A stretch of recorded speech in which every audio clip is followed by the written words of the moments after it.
우리 다 같이 한번 하나님을 향하여서 오른손 들면서 할렐루야 한번 할까요? 할렐루야. 두 손 들고 할렐루야.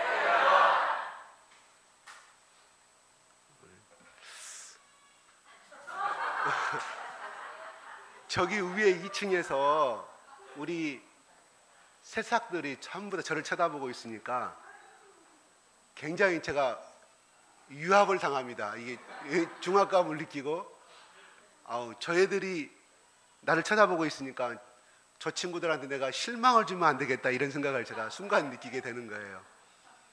반가워요. 네. 오늘 꽃피는 봄날, 부활의 기쁨 소식을 저 서울에서와 저 또한 남쪽 해변 부산에서 이렇게 부활의 소식을 가지고 와서 같이 예배를 드릴 수 있도록 하시니 너무 감사하고요. 우리 한남 목사님, 또한 박 권사님, 우리 빌리 목사님 부부, 또 같은 새롭게 임명받으신 집사님들 주님의 이름으로 환영합니다. 예.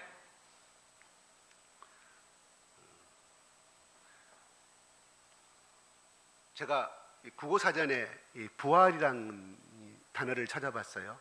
부활. 그러니까 다시 부 이렇게 됐고요. 활이라는 것은 쇠퇴함에서 없어진 것을 다시 성하게 일어남을 상징하는, 이렇게 해서 부활을 뜻을 표현했더라고요. 또 활자를 다시금 또 표현한 것은 뭐냐면 물이 콸콸콸 흐르는 활이다, 이렇게 국어사전에 기록이 되어 있어요. 물이 콸콸콸 흐르는 활. 다시 물이 콸콸콸 흐른다는, 우리 순수한 한국어 사전에는 그렇게 되어 있더라고요. 참 의미가 아주 헬라어 온 뜻의 부활에 대한 우리나라 국어사전에 아주 적절한 번역문이라고 생각이 들어갑니다. 우리가 해마다 부활절이 되면 부활절 기념 예배를 드립니다. 주님의 부활이 오늘날 나에게 주는 가르침과 또한 교훈과 또한 그에 대한 도전이 무엇인가. 그래서 우리가 만약에 예수 그리스도의 부활이 사실임을 믿는다고 하면은 우리의 삶에 과연 어떤 변화가 일어나야 할까요? 오늘 본문을 같이 상고해 보면서 여러분과 같이 은혜를 나누었으면 합니다. 14절부터 18절까지 읽었지만 오늘 제가 1절부터 20장 1절부터 20장 전반의 말씀을 가지고 같이 은혜를 나누고자 합니다.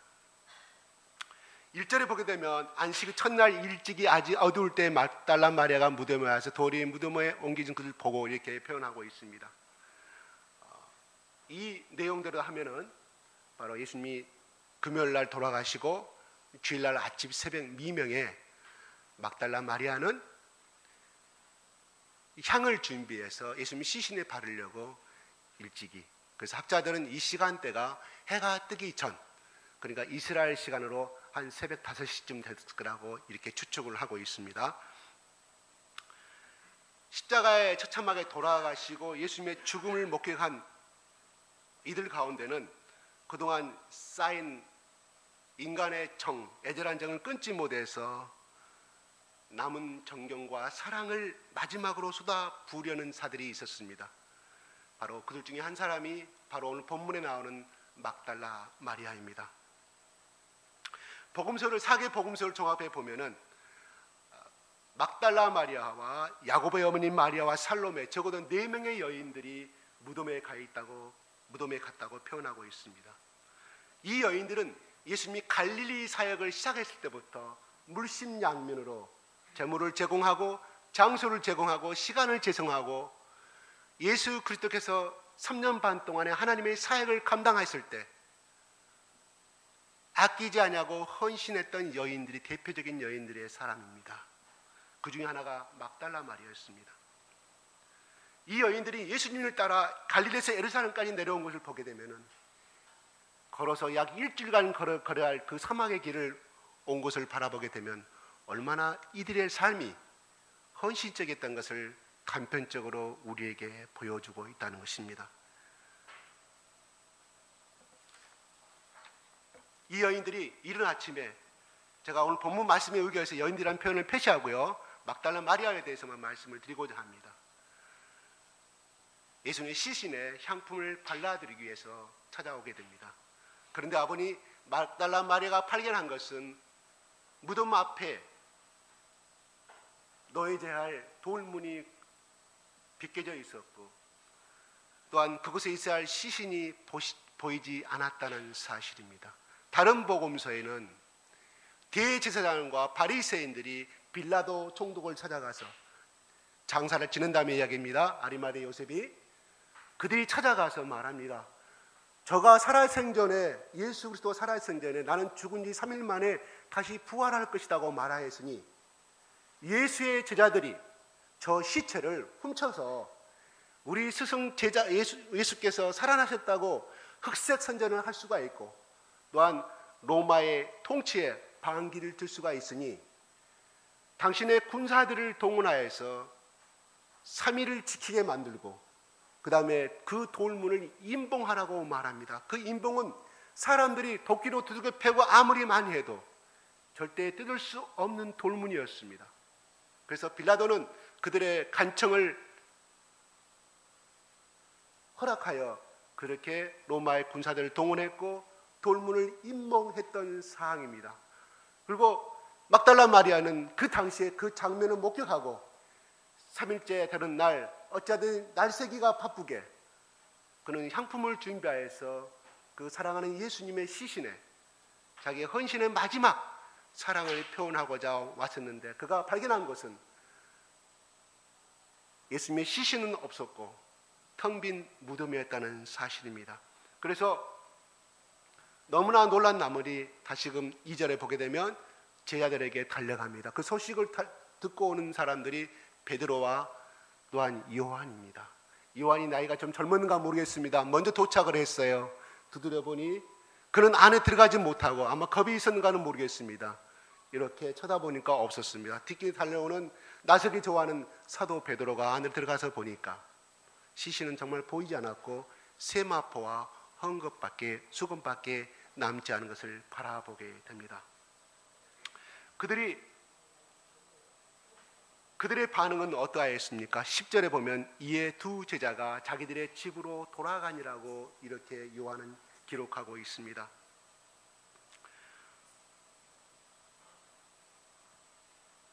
베드로와 요한은 예수 그리스도께서 살아생전에, 그렇게 3일 만에 나는 살아생전에 다시금 죽은 다음에 분명히 다시 살아날 것이며 너희 앞에 나타날 것이며 그렇게 수많은 증언을 하였지만 이 두 사람은 그 말에 대해서 의미를 알지 못하고 아직도 깊이 알지 못함을 9절에 보면은 그들은 성경에 그가 죽은 자 가운데서 다시 살아나야 하리라 하신 말씀을 아직 알지 못하다라고 기록하고 있습니다. 그래서 그들은 슬픈 마음으로 돌아갔을까요? 두려운 마음으로 돌아갔을까요? 한번 생각을 해보게 됩니다. 아마 그들이 돌아간 것은 예수님의 시신을 정말 부활했다고 생각하고 돌아갔을까요? 천만의 말씀입니다.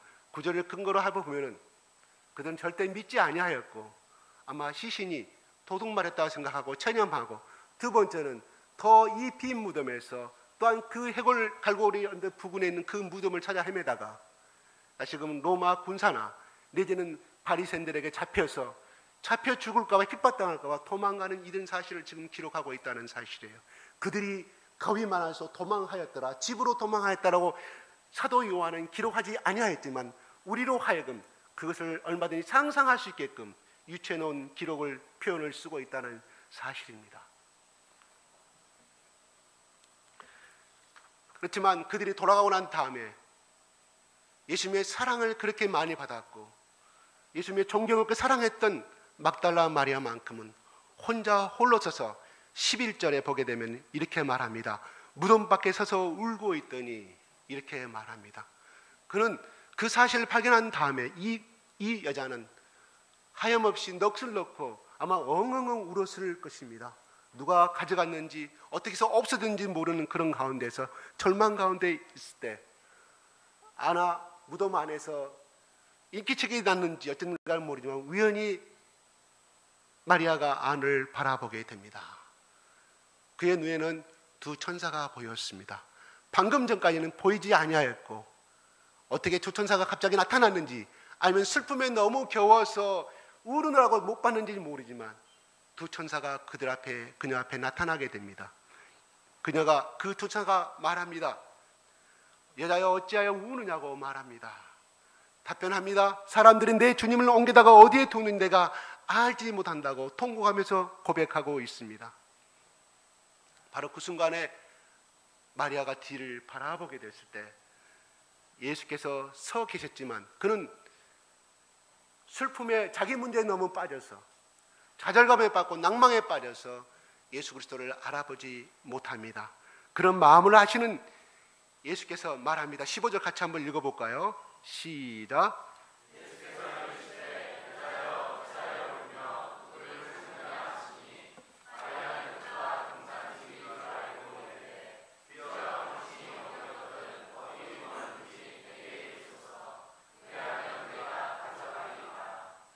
인간은 몸을 가진 존재입니다. 그래서 사람의 기쁨이나 슬픔도 몸을 가진 실체적인 대상이 없으면 허망해지는 것이 우리 인간의 공통적인 심리입니다. 살아가는 자의 몸은 비록 죽은 시체라고 할지라도 그것이 눈앞에 있는 동안은 다소나마 위로가 되는 것입니다.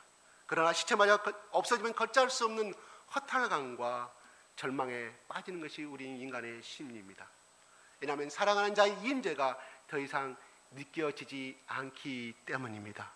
아마 저는 자식을 잃어보지 아니했기 때문에 이 마음을 깊이 동감할 수는 없지만 세월호 사건을 잃어버린 그 어머니들의 마음은, 그래서 그 잃어버린 현장을 떠나지 못하고 3년 동안 늘 그 바다를 쳐다보면서 우는 그 어머니들의 마음이 어땠을까, 이 말씀을 준비하면서 생각을 하여 봅니다.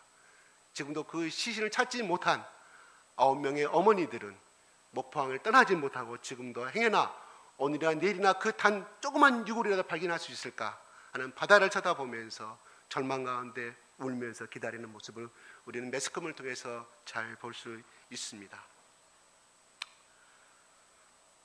마리아는 비록 예수님이 시신이 없어졌어도 그것이 자신의 주님이 누웠던 것이었고 그러기에 그는 떠날 수가 없었습니다. 그렇다고 마리아가 부활하신 주님을 만나려고 온 것은 결단코 아닙니다.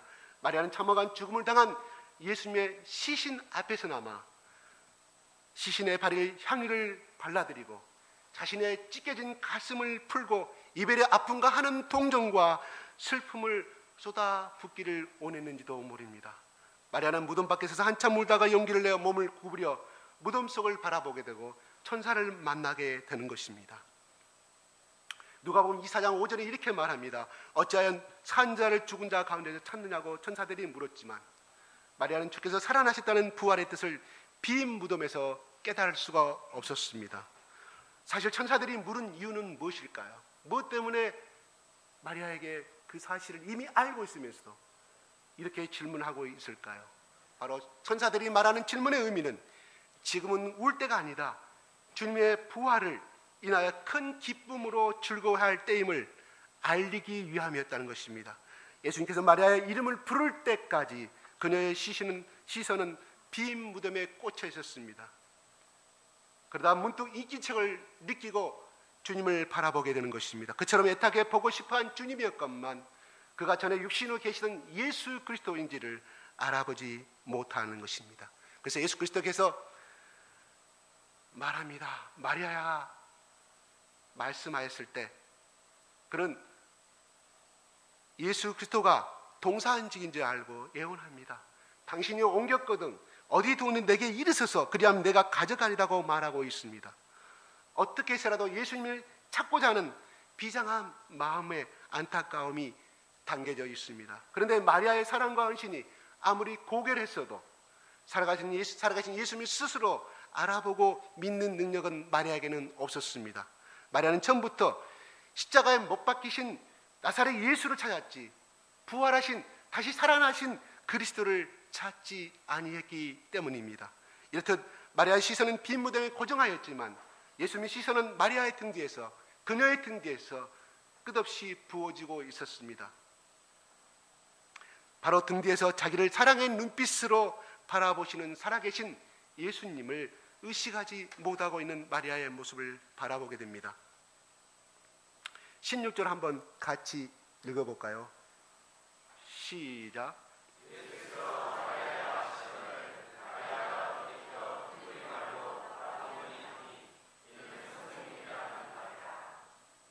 마리아가 처음에 예수님의 무덤에 왔을 때는 다른 여자들도 동행하였을 것입니다.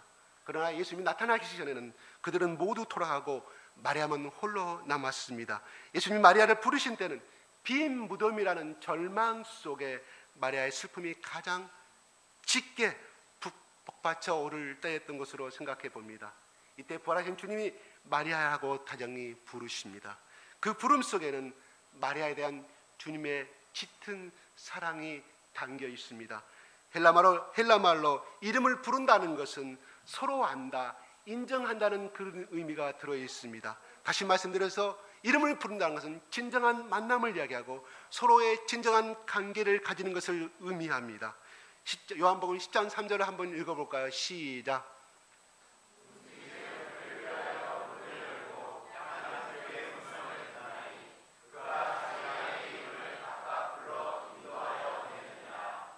이 말씀은 큰 무리 속에 여러 양떼들이 있어도 그 양들은 각각 자기의 음성을 주인의 음성을 알아듣는다는 것입니다.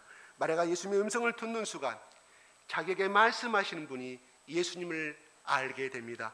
마리아는 솟구쳐 오르는 감격으로 눈물이 글썽거렸을 것이며 그의 목소리는 떨리고 가슴은 두근거렸을 것입니다. 기쁨이 충만하여 선생님 하고 부릅니다. 그 대답 속에는 주님께 대한 마리아의 애틋한 진실한 사랑이 담겨져 있습니다. 마리아의 일생에서 또 한 번 잊을 수 없는 주님과의 만남의 장면입니다. 마리아가 감격 속에서 주님을 덥석 끼안습니다. 마리아는 예수님이 다시 살아난 전과 같은 모습으로 되돌아오신 것으로 생각하였습니다. 그런데 예수님이 말씀하십니다. 붙들지 말라고 하십니다. 왜 그러실까요? 예수님의 말씀은 마리아가 예수님을 붙드는 것에 대해 전혀 허락하지 않는다는 뜻이 아닙니다. 여기서 붙들다라는 이 뜻은 계속해서 붙들다라는 뜻을 가지고 있습니다. 다시 말해서 이것을 붙들지 말라고 말한다는 것은 붙들기를 멈추라는 뜻입니다. 베드로가 변화산에 나타난 모세와 엘리야의 모습을 보고 여기 있는 것이 좋다고 고백하는 장면을 마가복음 9장 5절에 기록하고 있습니다.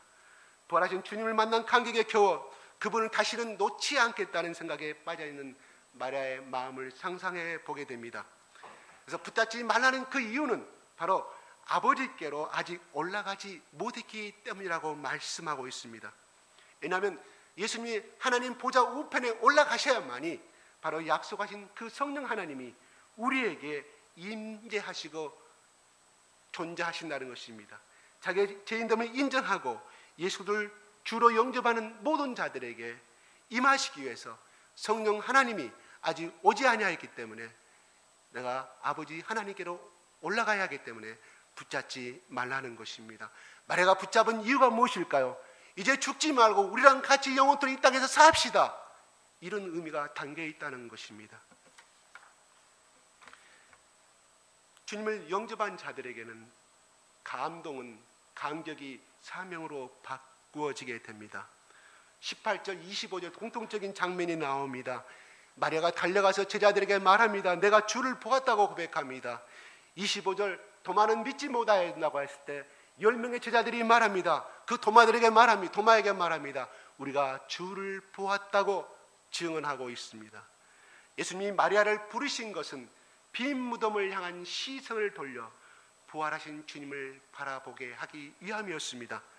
주님은 그녀에게 부활하신 모습을 제일 먼저 보여주셨고 영광스러운 부활의 첫 증인이 되게 하신 분이 예수님의 12제자가 아니라 바로 7 귀신 들렸고 많은 사람들을 따돌림 받았고 인정받지 못하고 비참한 삶 가운데 살아갈 수밖에 없는 그 막달라 마리아 여인에게 첫 번째 부활의 증인의 모습으로 진격해 만드셨고 그 여인을 만나 주셨습니다.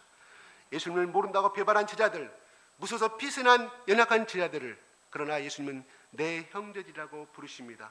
그래서 마리아에게 말합니다. 너는 가서 내 형제들에게, 내 제자들이라고 말씀하지 아니하시고 내 형제들에게 살아나셨다는 것을 증언하라고 막달라 마리아에게 말씀하고 있습니다.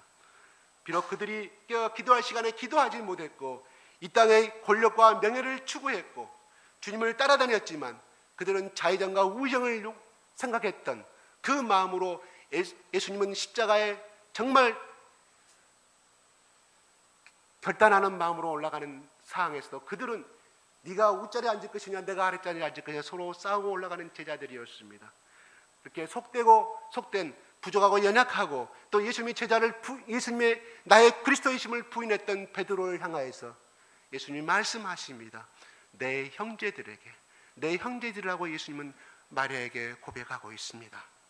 예수님은 그들의 모습이 어떠하였든 간에 여전히 그들을 향하여서 그들의 허물과 단점을 탓하지 아니하시고 그들의 연약함과 부족함을 끼안으시고 사랑하시는 장면을 바라보게 됩니다.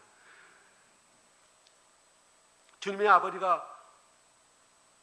아버지는 곧 우리가 믿는 성도들의 아버지요 주님의 하나님이 곧 우리의 하나님이 되심을 예수님이 강조하고 있습니다. 예수를 믿는 모든 자들이 그리스도의 한 형제가 되며 예수 그리스도의 부활의 능력과 영광에 참여할 것을 의미하고 있습니다. 마리아는 이 부활하신 예수님을 만나고 가는 모습이 달라집니다. 예수님을 만나기 전에 마리아의 모습은 두려움과 걱정과 이 돌문을 누가 움직여 줄 것인가에 그런 절망에 빠진 모습이었지만 그러나 부활하신 예수님을 만나고 난 다음에 제자들에게 돌아가는 그의 발걸음은 밝은 햇살에 빛나는 환한 웃음과 긍정과 희망을 가진 그러한 모습으로 달려가게 됩니다. 그가 주님을 시신이 없어졌다고 슬픔을 가지고 제자들에게 달려갔으나 이제는 부활의 증인이란 사명을 가지고 다시 사신 예수님을 만난 소식을 전하기 위하여 기쁨으로 달려가고 있습니다. 아마 마리아가 가서 어떻게 전화했을까요? 이렇게 생각해 봅니다. 제자들, 사도들이여 주님이 저와 같이 비천한 자를 기억하셨습니다. 주님은 약속하신 대로 다시 사셨습니다. 주님이 내게 나타나셨고 내가 주를 보았습니다. 주님은 저에게 여러분들에게 부활 소식을 전해달라고 해서 이렇게 달려왔습니다. 아마 이런 내용으로 고백하지 아니하였을까 생각해 봅니다.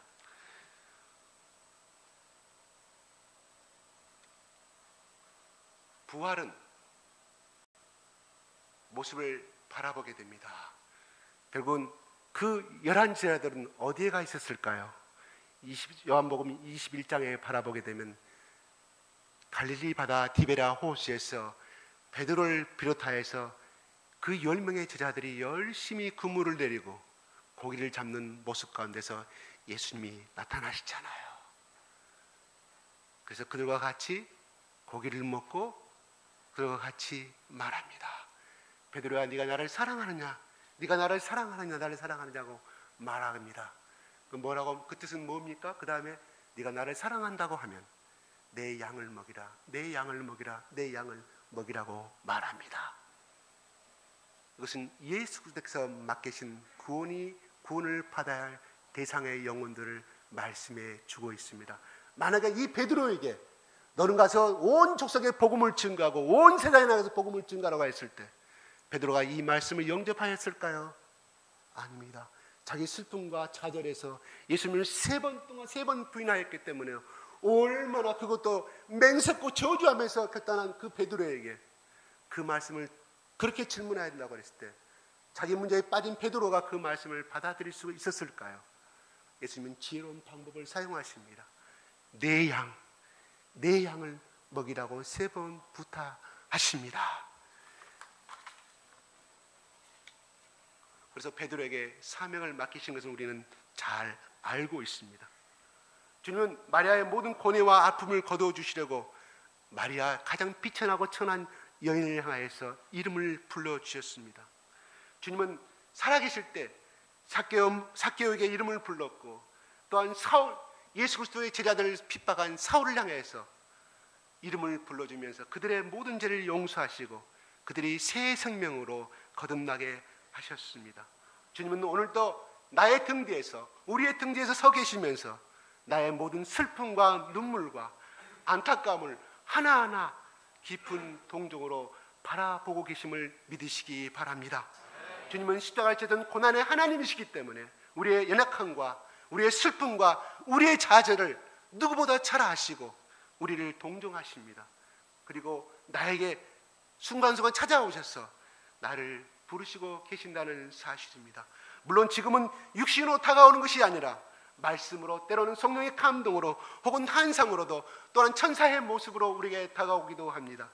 주님의 그 예수 그리스도의 그 가슴 속에는 이 시간에도 자기 양의 이름들이, 우리 또한 각자의 모든 이름들이 하나하나 아로 새겨져 있을 것입니다. 그래서 사도 요한은 그가 환상 가운데 바라봤을 때 생명의 책을 바라보게 되는 것을, 요한계시록의 기록이 되는 것을 우리는 바라보게 됩니다. 주님은 결코 자기 양의 이름을 결코 잊지 아니하십니다. 결코 나의 이름을 결코 잊지 아니하신다는 것을 믿으시기 바랍니다. 이르심을, 주께서 마리아의 이름을 부르신 것은 목자와 양의 비유를 연상시키게 됩니다. 그래서 요한복음 10장 14절 15절을 같이 한번 읽어볼까요? 시작.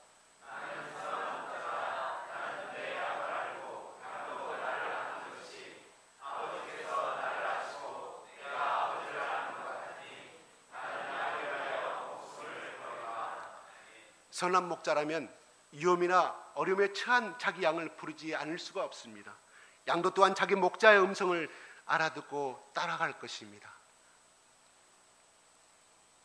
주님은 지금 어디에 계실까요? 바로 우리의 눈에는 보이지 않지만 우리에게 가까이 계십니다. 어떤 신령한 계신 눈을, 은사를 받으신 분들은 예배 시간에 천사로 임하는 예수 그리스도의 모습을 바라보게 되고요, 또 하얀 빛으로 임하신 예수 그리스도의 모습을 바라보는 사람도 있다고 합니다. 주님이 언제 우리 이름을 부르실까요? 우리가 빈 무덤이라는 절망의 장소에 주저앉아 울고 있을 때, 절망에 빠져 있을 때 우리 이름을 부르시고 있습니다. 주님이 왜 우리의 이름을 부르실까요? 빈 무덤으로부터 고개를 돌리고 부활하신 그 예수 그리스도, 새 생명의 예수 그리스도의 소망을 바라보도록 우리의 이름을 부른다는 사실입니다. 오늘도 그리스도의 새 생명을 주시려고 내 이름을 부르고 있습니다. 십자가에 못 박힌 나사렛 예수는 이제는 하나님 우편에 앉아 계시고 하나님의 사역을 동반하시고 동역하고 계심을 믿습니다. 주 예수 그리스도는 더 이상 인생의 모습을 지니지 아니하시고 이 세상을 잠시 살렸던 나사렛 예수가 아니라 죄와 죽음을 정복하시고 사망의 권세를 깨뜨리신 하나님의 창조주 하나님 예수 그리스도이십니다. 그분은 만왕의 왕이시고 약속하신 성령을 아버지께 받아서 자기 백성들에게 부어주시는 성자 하나님이십니다. 우리가 주님의 부활은 그저 단순히 감동하고 찬양하고 기뻐하는 데 그칠 일이 아니고 그것은 반드시 사명과 소명이 연결되어 있다는 것입니다. 부활은, 그 기쁨은 우리만 누리고 경험해야 할 사건이 아니기 때문입니다. 제가 중국에 있을 때 중국의 산동성 곡부라는 곳에 공자의 고향을 방문한 적이 있었습니다. 공자의 무덤은 지금 우리가 보통 산에서 볼 수 있는 그 무덤보다 한 3배 정도 큰 무덤이었습니다. 공자가 이 세상에 살면서 많은 좋은 윤리적인 도덕을 남겼지만 그는 결단코 우리에게, 우리 죄악에 얽매인 이 죄의 사슬과 우리에게 썩어 영원히 멸망당할 수밖에 없는 새 생명을 우리에게 주지 못하고 그는 죽었습니다. 그 역시 그 무덤 속에, 영원한 속에서 썩어져서 지금은 한 줌이 제기되어 있을 것입니다. 사복음서와 사도행전은 예수 그리스도께서 하늘로 승천하시기 전 마지막 당부를 하신 대목이 공통적으로 남아 있습니다. 우리는 그것을 향해서 위대한 사명이라고 부르고 있습니다.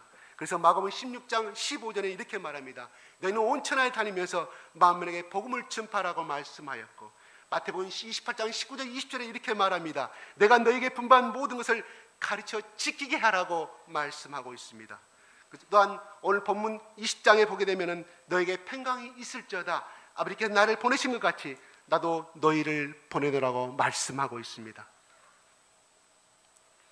주님의 사랑은 받아본 사람만이 그 사랑을 알 수가 있습니다. 말썽 많은 딸들이 시집가서 아기를 낳고 자기 친정 엄마에게 첫마디 고백하는 것이 엄마의 아픔을 알고 엄마가 나를 낳을 때 이런 고통 가운데서 나를 낳았을 것이다. 그래서 그 엄마의 마음을 그때서 깨닫고 엄마, 난 낳을 때 얼마나 힘들었어요. 엄마 낳을 때 얼마나 아팠어요. 엄마 고맙다고 친정 어머니한테 보통 시집간 아기를 낳은 딸들이 이렇게 고백을 한다고 그래요. 주님의 사랑은 이렇게 받아본 사람만이 알게 됩니다. 주님과 진정으로 만나면 바로 내 중심 속에서 예수님의 중심의 신앙으로 바꿔지게 될 것입니다. 또한 그 변화된 모습이 바로 주님에 대한 헌신으로 표현된다는 사실입니다.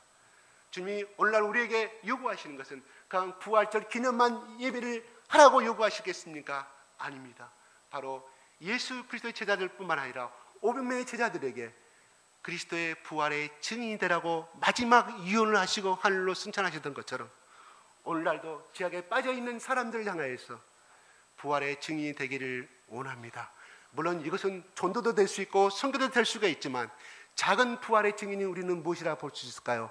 생활의 삶 속에서 내 가운데 스스로 다가오는 어둠의 생각들과 좌절의 생각들을 순간순간 그 어둠의 생각들을 떨쳐버리고 우리에게 새 생명을 주시고 죽음을 빠뜨리신 그 예수 그리스도의 부활의 생명을 붙잡고 매일매일 승리하기를 원하신다는 것입니다.